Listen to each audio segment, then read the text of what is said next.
حضور کے ہاتھ کو اللہ نے اپنا ہاتھ قرار دیا، تو کیا مولا علی جب 5 سال تک، آلموسٹ 5.5 سال تک خلیفہ راشد رہے ہیں، تو رسول اللہ کے پنجے کی شبیہ بنا کے انہوں نے اپنے گھر کے اوپر یا مسجد نبوی میں یا کوفے کی جامع مسجد میں لگائی تھی؟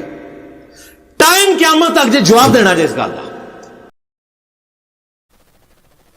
اب آج کل ایک بڑی زوردار طریقے سے شدت سے گفتگو چل رہی ہے صاحب کی، جو اپنے آپ کو معتدل اور علمی اور کتابی کہتے ہیں، لیکن جس طرح سے وہ شیعوں پہ اٹیک کر رہے ہیں اس میں واضح وہ جھلک نظر آ رہی ہے ان کے اسلاف کی اور ان کے بزرگوں کی، کہ جو ہر وقت لوگوں پہ حملہ کرتے تھے، کبھی عورتوں کو کوڑا مارتے تھے، کبھی کسی کو مارتے تھے، کبھی کسی کو مارتے تھے، کبھی کسی کو ڈانٹنا، کبھی کسی پر غرانا، وہی کیفیت نظر آ رہی ہے کہ جی یہ آج کل میں آیا ہے کہ پنجہ جو ہے وہ تا قیامت کوئی ثابت نہیں کر سکتا اور بدعت ہے۔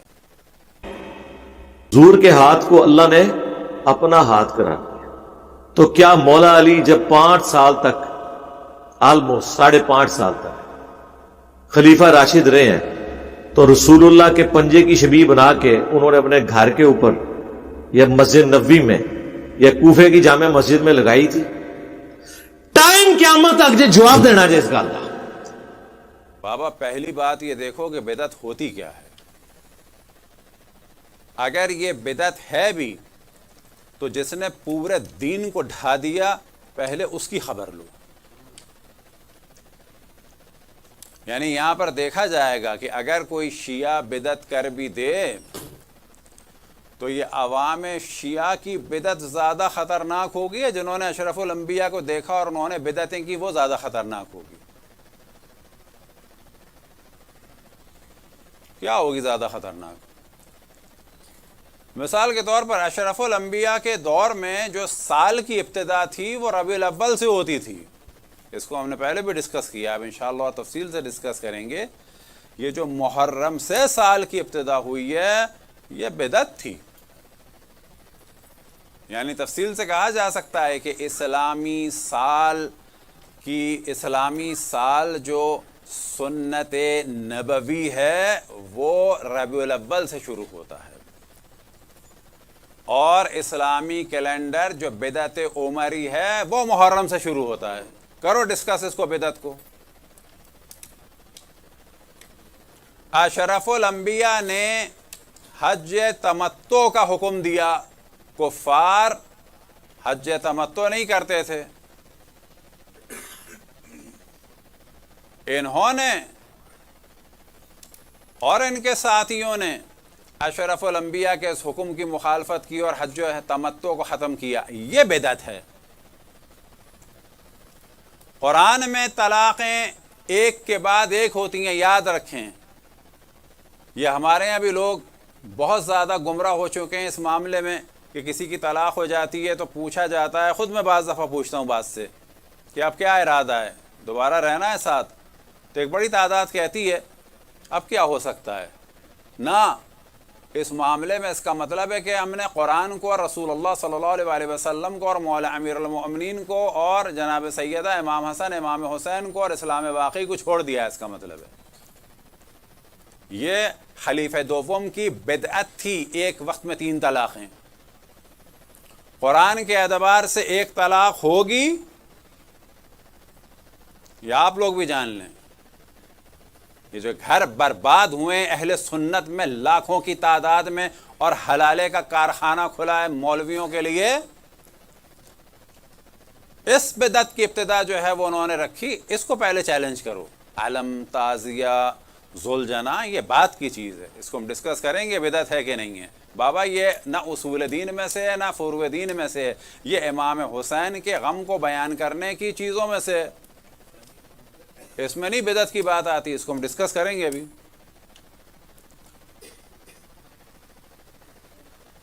ہزاروں لاکھوں کروڑوں جو اہل سنت کی خواتین برباد ہوئی ہیں وہ بدعت خلیفہ دوم کی وجہ سے ہوئی ہیں کہ ایک وقت میں 3 طلاقیں۔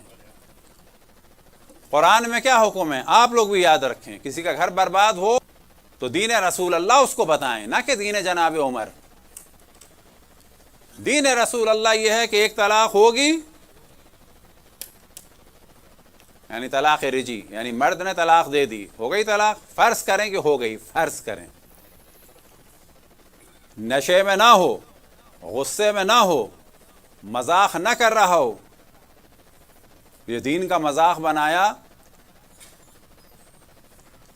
کہ جی نشے میں بھی طلاق ہو جائے گی، مذاق میں بھی طلاق ہو جائے گی، حتیٰ یہاں تک گر گئے کہ بعض جگہ خود پنجاب میں بعض مولویوں نے کہا کہ طارق نام نہ رکھو بچے کا۔ کیوں نہ رکھو؟ کیونکہ طلاق کا ایک صیغہ ہوتا ہے طالق۔ اب تم اپنے بچے کو کہو گے طارق تو بیوی کی طلاق ہو جائے گی، طالق۔ اس کے ڈرامے کی اگلی قسط کیا تھی؟ انڈیا میں فلم بنی طلاق، مولویوں نے شور مچایا کہ بیوی جب یہ فلم دیکھ کے آئے گا آدمی اور پوچھے گی بیوی کہ کہاں گئے تھے، اور میاں بتائے گا فلم دیکھنے گیا تھا، بیوی کہے گی کون سی فلم؟ تو بیوی کہے گی طلاق، تو طلاق ہو جائے گی۔ اچھا یہ جب دین ہے تو اب اس کو فلم کا نام رکھ دیا نکاح۔ تو اب اگر کوئی لڑکا فلم دیکھ کے آئے گا، سو رہا ہوگا کالج میں، لوگ لڑکیاں پوچھیں گی کیوں سو رہے ہو، وہ کہے گا رات کو میں نے 12 بجے کا شو دیکھا تھا۔ لڑکی پوچھے گی کون سا، وہ کہے گا نکاح، تو کیا نکاح ہو جائے گا؟ نکاح ہو جائے گا۔ یا پاکستان میں موضوع اٹھا تھا، یہ کیونکہ ایسا موضوع ہے تو بتا رہے ہیں تاکہ لوگوں کو پتہ چلے، دقت کر سکیں، جو مشہور ہیں دونوں میاں بیوی، عثمان پیرزادہ، سمینہ پیرزادہ، یہ نام ہم جان بوجھ کے لے رہے ہیں تاکہ پتہ چلے کہ کتنی حماقتوں کے ساتھ دین کو بدنام کیا جا رہا ہے۔ انہوں نے ایک ڈرامے میں طلاق دی، پورے مولوی اٹھ گئے طلاق ہو گئی، طلاق ہو گئی، طلاق ہو گئی۔ بابا ڈرامہ ہے۔ اگر اس ڈرامے میں ان کی طلاق ہو گئی تو یہ جو ہزاروں فلموں میں ہیرو ہیروئن کی شادی ہوئی ہے، اس کا کیا کرو گے؟ واقعاً ہے سوچنے کی بات کہ نہیں ہے؟ یعنی جس ڈرامے میں اور فلم میں شادی ہو، ہیرو ہیروئن میں سے کوئی بھی جس کو فائدہ ہو رہا ہو وہ کورٹ پہنچ جائے، یہ دیکھیں ویڈیو موجود ہے، جج کے کہیں ویڈیو موجود ہے، اس نے خود کہا ہے قبول ہے، قبول ہے، یہ میرے ساتھ بیٹھی ہے، ڈرامے میں شادی ہو گئی۔ تو یہاں پر یاد رکھیں یہ دین رسول اللہ نہیں تھا، یہ ان کی بدعت تھی۔ اور انڈیا میں اس کو 3 طلاقوں کے ایشو پہ بڑا اٹھایا ہے خواتین نے۔ اب یہ اصل طلاق کیا ہے اس کو بھی بتاتے چلیں، کیونکہ ظاہر ہے کہ جب ہم جہاں رہتے ہیں تو وہاں نظریات آتے ہیں۔ طلاق رجی یعنی وہ طلاق جو مرد دے۔ اب اگر ایک طلاق ہو گئی ہوش و حواس میں، نہ کہ مذاق میں، نہ کہ نشے میں، نہ کہ سوتے میں، نہ کہ طارق نام کے ساتھ، نہ کہ طاق طاق طاق، بقول آسمہ جہانگیر صاحبہ کے جو لوگ بعض دفعہ اسلام کے خلاف ہو جاتے ہیں وہ اس وجہ سے ہوتے ہیں،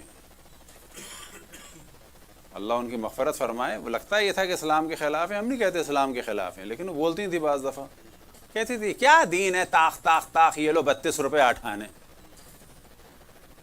کیونکہ پنجاب میں ایک زمانے میں گاؤں دیہات 32 روپے آٹھانے، پتہ نہیں کون سا نصاب تھا 32 روپے آٹھانے، طاق طاق طاق، یہ لو 32 روپے آٹھانے، طاق طاق طاق۔ غصہ آ گیا انہیں، عورت کی زندگی برباد ہو گئی۔ اچھا تو اب پہلی اگر طلاق ہو گئی ہے تو کیا کرنا ہوگا پھر؟ یہ جو پیریڈ ہے عدت کا، یہ آپ لوگ بھی یاد رکھیں، کسی کی اگر طلاق ہو جائے، مرد طلاق دے دے، فرض کریں صحیح طلاق ہے، کسی عالم نے پڑھائی ہے، اور ابھی ابھی آپ کمرے سے باہر نکلیں، اب کچھ ہو سکتا ہے؟ پہلی بات یہ ہے کہ بیوی کو اس گھر سے نکلنا جائز نہیں ہے جہاں طلاق ہوئی ہے، یعنی شوہر کے ساتھ ہی، یعنی مسجد میں طلاق ہوئی تو مسجد سے نکلنا جائز نہیں ہے، شوہر کے گھر سے نکلنا جائز نہیں ہے، شوہر کو اپنے گھر سے بیوی کو نکالنا جائز نہیں ہے۔ اور اگر اس دوران شوہر مرے گا عدت میں تو بیوی کو میراث ملے گی، اور اگر عدت میں بیوی مرے گی تو شوہر کو میراث ملے گی۔ اچھا طلاق بہت مشکل ہے، یہ سب کو پتہ ہے ہمارے یہاں، ٹھیک ہے؟ طلاق کے بعد والا مرحلہ ہمارے یہاں بھی جو ہے کھل کے بیان نہیں ہوتا، یعنی ایک طلاق ہو گئی، ابھی آپ کو پتا ہے کہ جی اللہ نہ کرے کسی کی طلاق ہو گئی، اب آپ کی ذمہ داری کیا ہے؟ جا کے ہنسی مذاق بات چیت اور کوشش کریں کہ شوہر جو ہے رجوع کر لے۔ رجوع کیسے کرنا ہے؟ نہ عربی، نہ فارسی، نہ مولوی، نہ ملا، نہ کوٹ۔ رجوع کیسے کرنا ہے؟ اگر شوہر مثال کے طور پر کہے کہ اچھا چلو بس گھر چلو، یا اس کا ہاتھ پکڑ لے، یا کوئی بھی ایسا کام کرے کہ جس سے یہ ظاہر ہو رہا ہو کہ ہم لوگ دوبارہ کنٹینیو کر رہے ہیں، تو وہ طلاق ہوئی تھی، عدت میں رجوع ہو جائے گا۔ اور یہ رجوع جاننا چاہیے، یہ آپ لوگوں کو کرانا چاہیے۔ کہیں پہ اللہ نہ کرے اختلاف ہو تو خوش مزاج لوگ جائیں، ہنسی مذاق کے ذریعے سے، بات چیت کے ذریعے سے، اور اس کے بعد ماحول بنانے کے ذریعے سے رجوع کرا دیں گے۔ رجوع ہو گیا۔ یہ رجوع کون کرا سکتا ہے؟ کوئی بھی کرا سکتا ہے، مسلمان ہو غیر مسلمان ہو، دونوں کو سمجھایا بجھایا، شوہر نے بیوی کا ہاتھ پکڑا یا گاڑی کا دروازہ کھولا یا بات کی، رجوع ہو گیا۔ اور اگر عدت گزر گئی تو کچھ ہو سکتا ہے؟ دوبارہ نکاح ہو سکتا ہے۔ ہم نے خود کئی نکاح کرائیں دوبارہ، اور بتایا ہے کہ یہ بڑا ظلم ہوا ہے کہ طلاق کا لوگوں کو علم ہے، عدت میں رجوع کا علم نہیں ہے، اور عدت کے بعد دوبارہ نکاح کا بھی علم نہیں ہے، کیونکہ اسلام محمدی پر غالب آ گیا اسلام عمری۔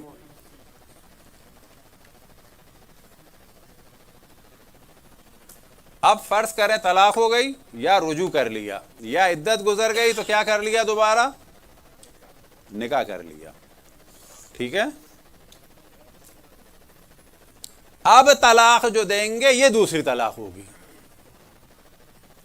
اب ہوئی یہ دوسری طلاق، رجوع کے بعد یا دوسرے نکاح کے بعد۔ اب پھر کوئی گڑبڑ ہوئی، اب اس آدمی نے طلاق دی، یہ ہوگی دوسری طلاق۔ اور پھر یا عدت میں رجوع کر لیا یا عدت کے بعد نکاح کر لیا، اب اس نے طلاق دی، یہ تیسری طلاق ہوگی۔ اب نوبت آتی ہے کس چیز کی؟ مولویوں کے کارخانے کی، حلالہ فیکٹری کی؟ نہ، اصل میں ہے کیا چیز یہ؟ یعنی مرد سے کہا گیا ہے کہ یہ تمہاری بیوی ہے، اصل بات یہ ہے، تمہیں اس کی میراث ملے گی، اس کو تمہاری میراث ملے گی، تم کو اس کا نفقہ ہے۔ آپ نے دیکھا ہوگا طلاق کے بعد کہتے ہیں نفقہ دو، تو کیا مراد ہے؟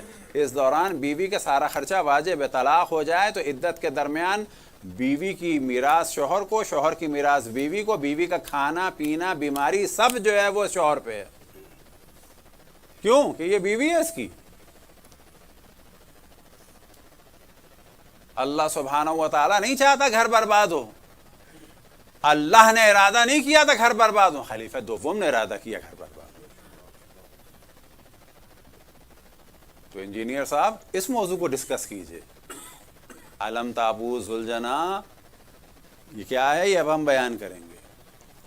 تو یہ ہمارے لوگوں کو بھی جاننا چاہیے، ہم میں سے ہر یہ جو بیٹھیں، یہ 1 2 3 یہ سب یہ جانیں، کہیں کسی کی طلاق ہو تو ان چیزوں کو بیان کریں، اس کے گھر کو آباد کریں۔ اگر عدت میں ہے تو رجوع کروائیں، عدت کے بعد ہے تو دوبارہ نکاح کروائیں، تاکہ گھر برباد نہ ہو اور بچے بے ماں اور بے باپ کے نہ ہوں۔ یہ اسلام نہیں چاہتا تھا، اسلام محمدی علوی فاطمی حسنی حسینی یہ چیز نہیں چاہتے تھے، یہ نتیجہ تھا اسلام عمری کا۔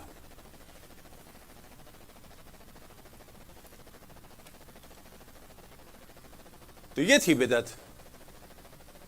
بدعت کا پوچھنا یہ ہے بدعت۔ اب کیا ہے اس میں؟ یہ سوال بھی ہوتا ہے کہ جی اسلام میں یہ محلل کا کیا مسئلہ ہے؟ یعنی مرد سے کہا جا رہا ہے کہ دیکھو یہ خاتون تمہاری تھی، ہم نے یہی چاہا کہ گھر آباد رہے، تم نے ایک دفعہ طلاق دی، ہم نے کہا رجوع کر لو، ٹائم گزر گیا، ہم نے کہا ابھی بھی دوبارہ نکاح کر لو، پھر تم نے دوبارہ طلاق دی تو ہم نے کہا رجوع کر لو، ٹائم گزر گیا تو کیا کر لو؟ نکاح کر لو، پھر تم نے دوسری طلاق دی، ہم نے کہا رجوع کر لو، ٹائم گزر گیا ہے تو کیا کر لو؟ نکاح کر لو۔ اب جو تم نے طلاق دی ہے تو اپنی اتھارٹی گوا دی ہے تم نے، یعنی اب خاتون مولویوں کے ہاتھوں کھیل بننے کا وقت نہیں آیا ہے کہ جو اہل سنت کے مدرسوں کے اندر پورا حلال سینٹر چل رہے ہیں، بلکہ یہاں پر خاتون کا کھیل بننے کا زمانہ ختم ہوا ہے کہ تم نے کھیل بنا لیا عورت کو، آج چھوڑا کل لے آئے، ہم نے اتنے چانس دیے، اب یہ خاتون آزاد ہو گئی۔ وجہ کیا ہے؟ کہ تم نارمل آدمی نہیں ہو، تم بار بار طلاق دے رہے ہو۔ اب یہ خاتون کھیل بننے کے لیے آزاد نہیں ہوئی، کیونکہ ہمارے یہاں خواتین مستقل نہیں ہیں، پاور نہیں ہے، پھر اس کے بعد ہم بھی لوگوں کے مسائل کو نہیں سمجھتے۔ ہمارے خاندانوں کے اندر ایک نعرہ لگا ہوا ہے اکثر خاندانوں میں، ہمارے خاندان میں طلاق نہیں ہوتی۔ بابا تم مسلمان ہو یا نہیں ہو؟ اسلام میں تو ہوتی ہے طلاق، تمہارا خاندان مسلمان ہے کہ نہیں ہے؟ اسلام میں طلاق بھی ہوتی ہے، نکاح بھی ہوتا ہے۔ ہاں طلاق کو کھیل نہیں بنانا چاہیے، لیکن بالآخر اسلام میں طلاق ہے، وہ کس کے لیے ہے؟ بالآخر جب گزارا ناممکن ہو جائے اس وقت کے لیے۔ اب یہ ہے کہ خاتون آزاد ہے، اس مرد کا تسلط ختم ہو گیا ہے۔ اب اس مرد کا یہ جو ڈرامہ 3 دفعہ کر چکا ہے، 4تھی دفعہ نہیں کر سکتا۔ اب خاتون کے لیے کیا ہے کہ اب یہ آزاد ہے، یعنی نکاح کر لے کسی سے۔ اب یہ نکاح کرے گی اور اس کے ساتھ ایک پورا ازدواجی تعلق ہوگا بغیر کسی شرط و شروط کے۔ حتی تنکح زوجا غیرہ، یہ جو محلل کے معنی ہیں وہ یہ ہے کہ اب یہ شادی کرے گی، ابھی آزاد ہو گئی تمہاری قید سے نکل کے، یہ معنی ہے۔ ایسے خلیفہ دوم نے کھیل بنا دیا کہ آج سے میں 3 طلاقیں ایک وقت میں کرتا ہوں۔ یہ ایک شدید ترین بدعت تھی کہ جس کا جو نقصان ہے وہ اللہ کا شکر ہے وہ ہمارے ہاں تھوڑا بہت تو آیا ظاہر کلچر کی وجہ سے کہ بہت سارے لوگوں کو نہیں پتا، لیکن جو اصل نقصان ہے خود ان کے ماننے والوں کو ہوا کہ ہزاروں خواتین کے گھر برباد ہو گئے۔ کیوں؟ کہ شوہر جو ہے غصے میں آیا، طاق طاق طاق۔ مذہب حق اہل بیت میں کیا ہے کہ نکاح آسان ہے، چاہے گواہ ہو یا نہ ہو، طلاق جو ہے مشکل ہے۔ طلاق میں کون چاہیے؟ پھوپھا چچا تایا گواہ بن سکتے ہیں؟ نہ، عادل۔ یہ کیوں شرط لگائی ہے؟ عادل، تاکہ اگر نہ ملے تو ڈیلے ہو۔ یعنی ممکن ہے کہ ایک شہر ہو اور اس شہر میں خود سب ایک دوسرے کو جانتے ہوں کہ عادل نہیں ہے، تو اب کیا کرنا ہوگا؟ ڈیلے ہو۔ یعنی یہاں پر اگر طلاق ڈیلے ہو رہی ہے تو یہ کوئی نہیں کہہ سکتا یار پھنس گئے، طلاق ڈیلے ہو رہی ہے۔ نہ، اللہ سبحانہ و تعالیٰ کا ارادہ یہ ہے کہ طلاق ہو مشکل۔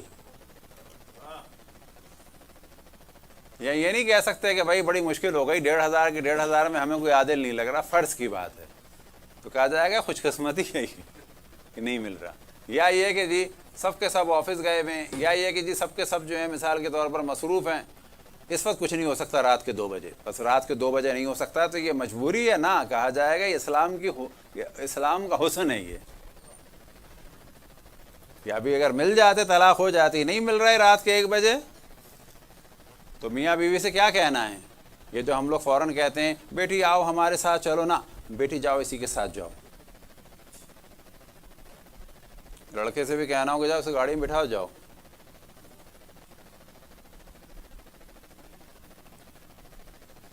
ہم یہ جو الگ الگ کر دیتے ہیں اس میں چانسز ختم کر دیتے ہیں، یہ تعلیمات اسلامی کے خلاف ہے۔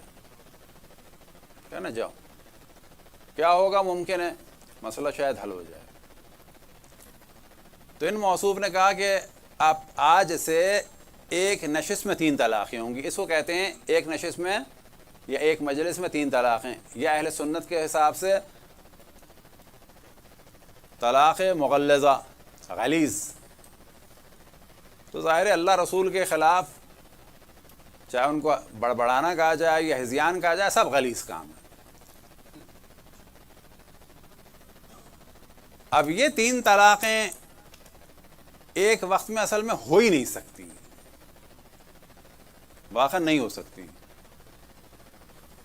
ایک وقت میں جب علماء 5 5 10 10 صیغے پڑھتے ہیں تو ایک نکاح ہوتا ہے کہ 10 نکاح ہوتے ہیں؟ ایک نکاح ہوتا ہے۔ ابھی کسی شہر کی میونسپلٹی لا بنا دے کہ ایک دفعہ آپ گھر بنا سکتے ہیں، فرض کی بات ہے، اور اس کے بعد اس کو ڈیمولش کریں گے تو کچھ نہیں ہوگا۔ فرض کریں جی حکومت کہتی ہے گھر ڈیمولش کرنے سے پولوشن ہوتا ہے، تو ایک دفعہ گھر ڈیمولش کرو گے تو کچھ نہیں ہے، 2 دفعہ کرو گے تو بھی کچھ نہیں ہے، 3 دفعہ کرو گے تو بھی کچھ نہیں ہے، 4تھی دفعہ کرو گے تو جرمانہ ہوگا، جتنے کا گھر ہے اتنے کا جرمانہ ہوگا۔ فرض کی بات ہے، یہ قانون بن گیا، 1 دفعہ نہیں، 2 دفعہ نہیں، 3 دفعہ کے بعد جرمانہ ہوگا۔ اگلا آتا ہے آدمی گورنر یا میئر یا جو بھی، اور وہ کہتا ہے کہ قانون وہی ہے لیکن میں پہلی دفعہ گھر گرانے کو 3 دفعہ گھر گرانا مانتا ہوں، پہلی دفعہ گھر بنانے کو گرانے کو 3 دفعہ گرانا مانتا ہوں۔ تو یہاں پہ کہا جائے گا ایک گھر 3 دفعہ نہیں گر سکتا، بنے گا گرے گا، بنے گا گرے گا، بنے گا گرے گا، پھر جرمانہ ہوگا۔ بس طلاق، نکاح ہوگا طلاق ہوگی، نکاح ہوگا طلاق ہوگی، نکاح ہوگا طلاق ہوگی، پھر صادق آئے گا تیسری طلاق۔ یہ تھی بدعت، کہ پتہ چلے کہ اسلام کو کیسے بدلا گیا ہے۔ صلوات پڑھیں پر محمد والے محمد۔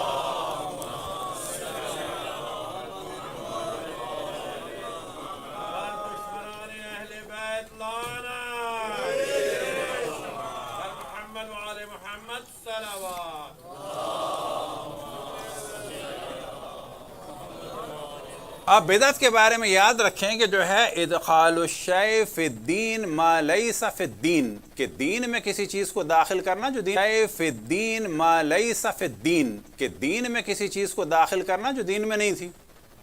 مثال کے طور پر تراویح شیعہ سنی کے نزدیک یہ ماہ رمضان کے نوافل تھے، نوافل لیلۃ الرمضان تھے یہ، صحیح؟ اور ان موصوف نے کیا کیا، اس کو جماعت سے کر دیا، اور اس کے بعد کیا جملہ کا، نعم البدعۃ، کہ یہ اچھی بدعت ہے۔ یہاں سے تقسیم شروع ہوئی اچھی بدعت اور بری بدعت۔ اب اہل سنت میں کہا جاتا ہے کہ یہ جو ہے تو بدعت، مثلا فلانی چیز، اب دیکھنا یہ ہوگا یہ بدعت حسنہ ہے یا بدعت سیئہ ہے، جبکہ بدعت بدعت ہے۔ اچھا سوال یہ ہے کہ آپ کو حق ہے کہ بدعت کو اچھا کہیں اور برا کہیں، جبکہ بدعت بری ہوتی ہیں، تو کیا یہ والا چانس دوسرے کو نہیں دیں گے آپ؟ تو اب یہی سوچ لیتے کہ تم آل رسول کے ظلم کو چھپاتے ہو، ہم ان علم تابوت و زلزلے سے آل رسول کے ظلم کو اجاگر کرتے ہیں کہ ان پر کیا ظلم ڈھایا گیا۔ تو ایک احتمال دے لو کہ آل رسول کا اس میں دفاع ہو رہا ہے، یہ بدعت حسنہ ہوگی، اور ہمارے عام شیعوں کو کہہ دو یہ حضرت عمر کے ماننے والے ہیں۔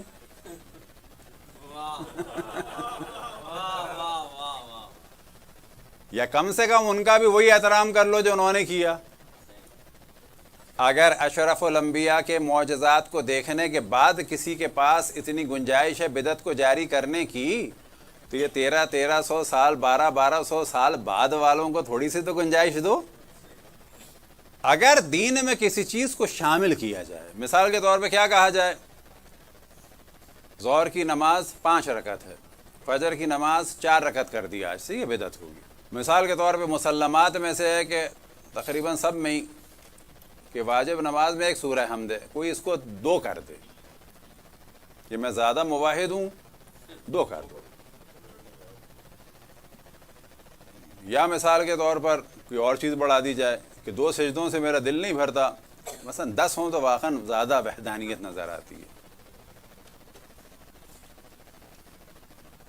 تو یہاں پہ کہا جائے گا یہ بدعت ہے، ادخال الشیء فی الدین ما لیس فی الدین، کہ دین میں وہ چیز داخل کر دی جائے جبکہ وہ دین میں نہ ہو۔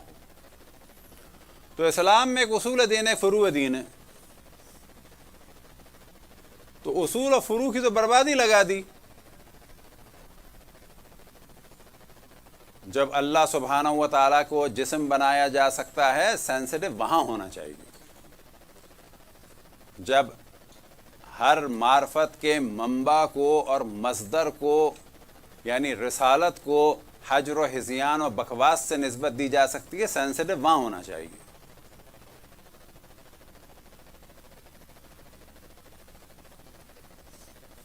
اب کچھ چیزیں اسلام میں ایسی ہیں کہ جو مباح ہیں. اب یاد رکھیں کیونکہ ان صاحب کا تعلق جو ہے گھوم پھر کے بالآخر وہابیت سے اور اہل حدیث سے ہے، تو وہ چیز ایک باقی رہتی ہے.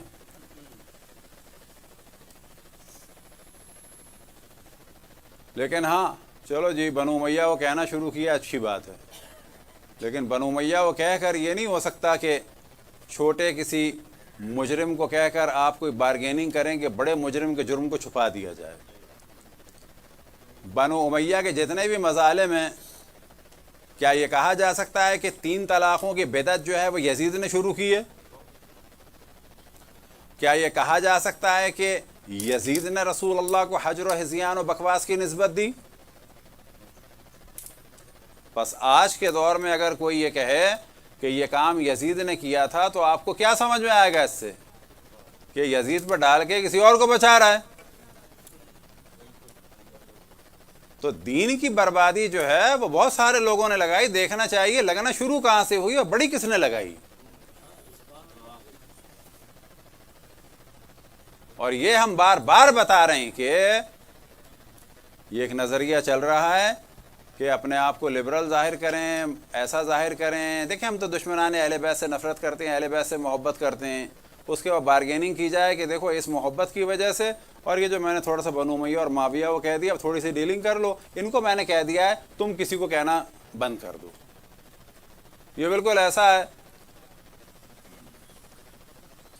کہ جیسے کوئی شیطان کا ماننے والا ہم سے کہے کہ میں نے تمہارے رسول کا نام لینا احترام سے شروع کر دیا ہے، اب تو شیطان کو برا کہنا چھوڑ دو. یعنی پریکٹیکلی واقعاً جو شیطان کے ماننے والے ہیں وہ آ کے ہم سے کہیں کہ آپ اعوذ باللہ من الشیطان الرجیم اور شیطان کی مذمت چھوڑ دیں. آج سے ہماری کمیٹی نے فیصلہ کیا ہے کہ وہ رسول اللہ کا احترام کریں گے، یا یہ کہ چلو جی وہ ہم اللہ کا بھی احترام کریں گے، ایک مجسمہ اللہ کا بھی رکھ دیں گے. تو کہا جائے گا بابا تم اللہ کو مانو نہ مانو، رسول اللہ کو مانو نہ مانو، ہم شیطان کو نہیں مانیں گے. آپ بنو امیہ کو کہیں نہ کہیں، آپ اہل بیت کی تعریف کریں نہ کریں، ہم دشمنان اہل بیت کو نہیں چھوڑنے کے. کوئی بارگیننگ کی چیز نہیں ہے. یہ نہیں کہا جا سکتا کہ مثال کے طور پر کوئی آ کے کہے کہ میں یہ کام کر دوں گا، اب آپ 2 جمع 2 کو 4 کہنا چھوڑ دیں. یہ واقعاً ایسی ڈیلنگ ہو سکتی ہے اخلاق کے درمیان؟ کہا جائے گا نا یہ مسلمات میں سے ہیں، تمہارے کسی بھی کام کی وجہ سے 2 جمع 2 5 ہم نہیں کرنے کے، وہ 4 ہی رہیں گے، چاہے تم ادھر جاؤ چاہے تم ادھر جاؤ.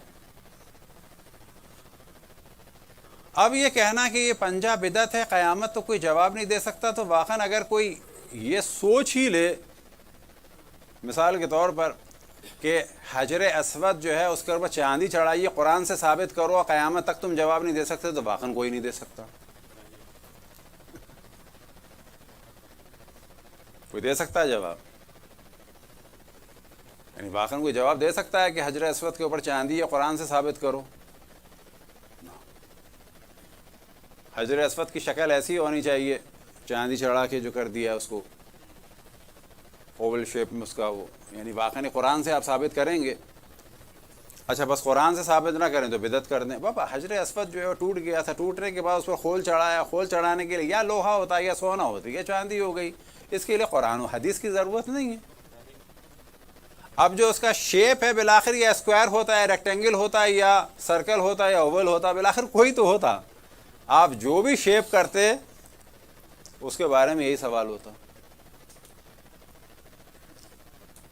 خانہ کعبہ کا خلاف یعنی واقعاً اسی طرح سے یہ خالص ریشم کا ہوتا تھا رسول اللہ صلی اللہ علیہ وآلہ وسلم کے دور میں، اسی طرح سونے کا کام ہوتا تھا. کہا جائے گا اجازت ہے، ایسے ہو جائے ویسے ہو جائے. جو آیتیں لکھی جاتی ہیں کیا واقعاً قرآن میں ہے کہ خانہ کعبہ پر غلاف میں یہ آیتیں لکھا ہے؟ واقعاً لکھا ہے ایسا کہیں؟ اور اس سائز کی لکھو یا اس میٹیریل کی لکھو، سونے کی ہوں کہ چاندی کی ہوں، کالا ہو کہ سفید ہو، ریشم کا ہو یا کاٹن کا ہو. کہا جائے گا یہ خانہ کعبہ کے احترام میں ہو رہا ہے، اسلام نے منع نہیں کیا، ایک عظمت نظر آ رہی ہے، صحیح ہے. مقام ابراہیم کے اوپر غلاف ہو یا شیشے کا فریم لگا ہو، اب اس کی چھت جو ہے مقام ابراہیم کی وہ ایسی ہو یا فلیٹ ہو، گولڈن ہو یا سلور ہو، کون سے میٹل کی ہو، اسے کوئی قیامت تک ثابت کر سکتا ہے؟ یا مثال کے طور پر قرآن کی جلد گائے کی کھال کی ہو، بھیڑ کی کھال کی ہو. اسلام نے ایک بتا دیا، قرآن نجس چیز سے لکھنا بھی نہیں ہے، نجس کرنا بھی نہیں ہے بس. اور اس کی جلد جو ہے وہ مردار کی نہ ہو، نجس نہ ہو، نہ نجس العین جانور کی ہو نہ مردار کی ہو. کیوں؟ اسلام کا احترام. یہ فقہی مسائل ہیں. اب وہ جلد لال ہو، پیلی ہو، نیلی ہو، اب کوئی کہے کہ جی قرآن گولڈن چھپ رہے ہیں، یعنی اس کی جلدیں گولڈن ہیں، تا قیامت تم ثابت نہیں کر سکتے. واقعاً کوئی نہیں ثابت کر سکتے. کوئی آیت نہیں آئے گی کہ قرآن کی گولڈن جلد جائز ہے. یہ رسوم ہے، کلچر ہے. یہ مثال کے طور پہ شور مچایا جاتا ہے. آپ نے دیکھا ہے 15 شعبان کو حلوہ، ایک دفعہ ٹی وی کا پروگرام تھا، ایک آتا تھا پی ٹی وی سے میزان، وہاں پر بحث چل رہی تھی دیوبندی بریلوی میں. کافی دیر ہو گئی تو میں نے کہا رکے تھوڑی بات، میں نے کہا حلوے کی بات ہو رہی ہے. ٹھیک ہے، آپ دونوں کا یعنی بریلوی تو ظاہر اس پر اس معاملے میں حق پر تھے، دیوبندی زیادہ سینسٹیو ہو جاتے ہیں. تو ہم نے دیوبندی سے کہا آپ بجائے 15 شعبان کے حلوے کے عید کے دن کی سوئیوں کو ڈسکس کریں. یعنی جس دلیل کی بنیاد پر آپ کہہ رہے ہیں کہ حلوہ ثابت نہیں ہے، بابا اسی دلیل کی بنیاد پر سوئیاں ثابت ہیں. اچھا کھجلا ثابت ہے، حینی ثابت ہے. عالم عرب میں جو ہے وہ ہریسہ اور حلیم بنتا ہے سب سے زیادہ ماہ رمضان میں، وہ ثابت ہے. بابا کلچر کی چیزیں. پورے عرب دنیا میں جلیبیوں کا زور ہوتا ہے ماہ رمضان میں، کہیں لکھا ہے؟ کلچر کی بات. اچھا عید کے دن کیک لکھا ہے؟ کلچر کی بات. انڈونیشیا میں ممکن ہے کوئی اور کھانا ہوتا ہو، وہاں سوئیاں نہیں ہوتی ہوں گی. ملیشیا میں کچھ اور ہوگا، آذربائیجان میں کچھ اور ہوگا. یہاں پہ کہا جاتا ہے کہ مختلف ایام کی کوئی نہ کوئی ایک اسپیشلٹی ہو جاتی ہے، اسی میں بات ہو جاتی ہے مثال کے طور پر اور باقی چیزوں کی. اب آتے ہیں بڑی تیزی سے تبرکات کی جانب، کیونکہ ان پر حملہ کیا گیا ہے. جتنے بھی تبرکات ہیں ایام عزا کے، ان کا اصل جو ہدف ہے یاد رکھیں وہ امام حسین کی مظلومیت کو اجاگر کرنا ہے. اور یہ ہمیں بھی جان لینا چاہیے ان میں سے اکثر نوحہ مرثیہ سوز سلام یہ کس کے لیے ہیں؟ مصائب کو بیان کرنے کے لیے. صحیح بول کے. اور یہ جو تبرکات ہیں یہ در حقیقت امام حسین کی کسی نہ کسی مظلومیت کو اجاگر کرنے کے لیے. مثال کے طور پر زلجنہ جو ہے وہ کیا ہے؟ امام حسین کی سواری جب ان کی شہادت کے بعد خالی واپس آئی، یعنی تنہا واپس آئی اور سوار نہیں تھا، تو یہ علامت ہے اس بات کی وہ شہید ہو گئے. تنہا سواری کا آنا جو ہے وہ ایک خبر تھی کہ وہ شہید کر دیے گئے. لہٰذا اکثر جگہ جب محرم میں زلجنہ نکالا جاتا تھا پہلے، وہ یہی ہوتا تھا کہ جیسے ہی امام حسین کے مصائب پڑے، الا قتل الحسین و بکربلا، الا ذبح الحسین و کربلا، اور بیویاں نے رونا شروع کیا اور ذوالجناح خیمے میں آیا، تو عین اس وقت مجلس میں ذوالجناح لاتے تھے۔ اصل ذوالجناح کی جو ہدف ہے وہ یہ ہے۔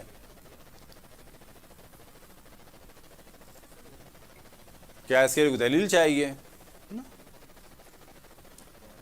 اب اگر بیویوں کی اسیری میں اونٹ ہوں، اگر وہ اس سے یاد تازہ ہو رہی ہے، تو ایک واقعے کو کہ جس کو بھلانے پر بڑے بڑے خبیث اور پلیت اور شریر بادشاہ اور بڑے بڑے لوگ لگے رہے، ہمارا پورا زور یہ ہے کہ اس واقعے کو بھلانے نہیں دینا ہے۔ اب یہ بھی یاد رکھیں، ماتم جو ہے اگر اس پر کوئی اہل سنت اعتراض بھی کرے کہ جی یہ سوگ اور سوگ 3 دن، تو پہلی بات یہ ہے کہ یہ جو آپ اس وقت پہلی محرم کو، جبکہ دنیا میں کہیں بھی ثابت نہیں ہے کہ خلیفہ دوم کا قتل جو ہے پہلی محرم کو ہوا، وہ یا ہوا ہے 26 کو یا 27 کو، تو یہ جو آپ دن منا رہے ہیں تو کیا پرسوں قتل ہوا ہے؟ یعنی امام حسین کے مقابلے میں آپ کہتے ہیں سوگ 3 دن سے زیادہ نہیں ہے، تو پھر یوم عمر جو ہے وہ کب ہوا ہے؟ ان کی وفات یا شہادت یا ان کا قتل کب ہوا ہے؟ 18 کو زور لگایا جا رہا ہے، 18 ذی الحجہ کو خلیفہ سوم کے قتل کا جو جناب عائشہ کے حکم سے ہوا تھا، تو وہ 12 کو ہوا تھا، آپ 18 کو زور لگا رہے ہیں، تو بابس 18 کو بھی اگر مان لیں گو کہ ثابت نہیں ہے، تو کیا ابھی 3 دن ہوئے ہیں ان کے؟ کیوں دن منا رہے ہو؟ تو بغض تو نظر آ رہا ہے کہ یوم رسول اللہ منع ہے، یوم اہل بیت منع ہے، دوسروں کے یوم منائے جا سکتے ہیں۔ تو یہ یاد رکھیں کہ عزاداری میں جتنی بھی چیزیں ہیں وہ اس مظلومیت کو اجاگر کرنے کے لیے ہیں۔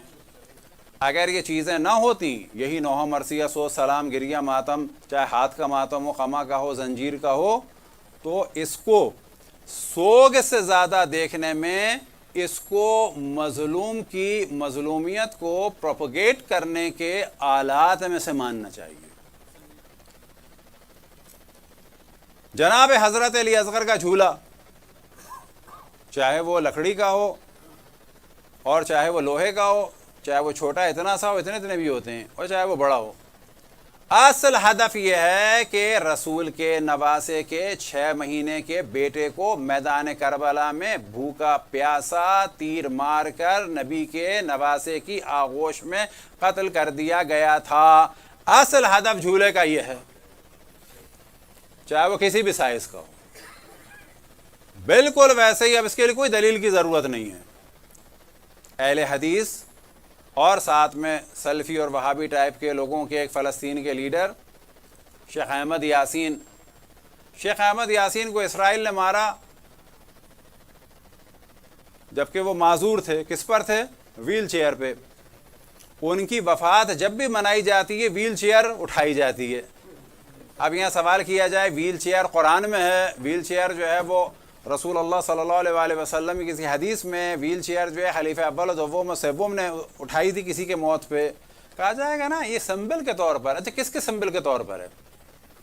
مثال کے طور پر قائد اعظم کے یوم وفات پر ویل چیئر کا ہے سینس؟ فاطمہ جناح کے یوم وفات میں ویل چیئر کا سینس ہے؟ لیاقت علی کے اس میں ویل چیئر کا ہے؟ نہیں ہے۔ اب مثلا لیاقت علی کی یوم وفات میں ممکن ہے کہ اگر کوئی فلم کوئی بنائے تو پستول کو دکھائے گا، گن کو دکھائے گا، ہے سینس؟ بالکل سینس ہے۔ قائد اعظم یا جناب فاطمہ جناح والے میں امکان ہے، جیسے کہ جناب فاطمہ جناح کو مارا گیا، ان سے ریلیٹڈ دکھایا جائے گا۔ شیخ احمد یاسین کی موت میں ویل چیئر دکھایا جائے گا، کیوں؟ کہ جی اسرائیل نے ایک بوڑھے شخص کو کہ جو اپاہج تھے، چل بھی نہیں سکتے تھے، اور اس کو میزلز کے ذریعے سے مارا۔ کس عالم میں؟ کہ وہ ویل چیئر پہ تھے۔ ویل چیئر در حقیقت ان کی پوری شہادت یا قتل کی داستان کو بیان کرتی ہے۔ جھولا جو ہے نہ اس کو ہم اللہ مانتے ہیں نہ رسول مانتے ہیں، نہ اصول دین نہ فروع دین، نہ ہم جھولے سے کچھ مانگتے ہیں، ہاں کیونکہ یہ حضرت علی اکبر کی، حضرت علی اصغر کی مظلومیت کو بیان کر رہا ہے، تو کیونکہ یہ خود ایک مبلغ ہے اس کا احترام کر رہے ہیں۔ اب اگر کبھی کوئی علم پکڑے تو ہمیشہ کہتے ہیں اس علم کو پکڑنا کہ جی میں نے علم جا کے پکڑا، یہ وہ بالکل وہی کیفیت ہے کہ جو رسول اللہ صلی اللہ علیہ وآلہ وسلم، حضرت عبداللہ، حضرت عبد المطلب اور بزرگان خانہ کعبہ کے غلاف کو پکڑتے تھے۔ خانہ کعبہ کے غلاف کو پکڑ کے دعا مانگنے کا معنی یہ ہے کہ جیسے اللہ معاذ اللہ اللہ کے کرتے کو پکڑا ہے، یعنی اللہ کو ہلا رہے ہیں۔ یعنی کیا تعلق ہے اللہ سبحانہ و تعالیٰ سے راز و نیاز کرتے میں خانہ کعبہ کے کپڑے کو ایسے کرنا؟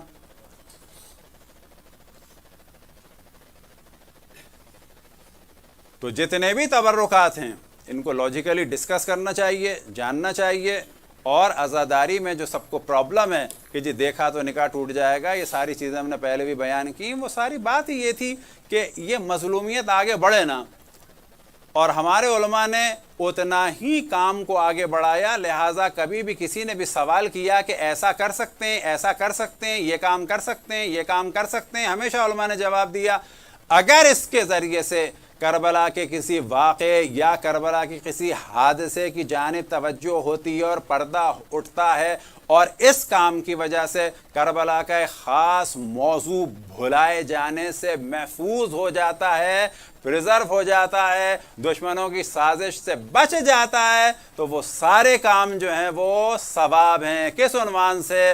سوگ کے عنوان سے نہیں، کس عنوان سے؟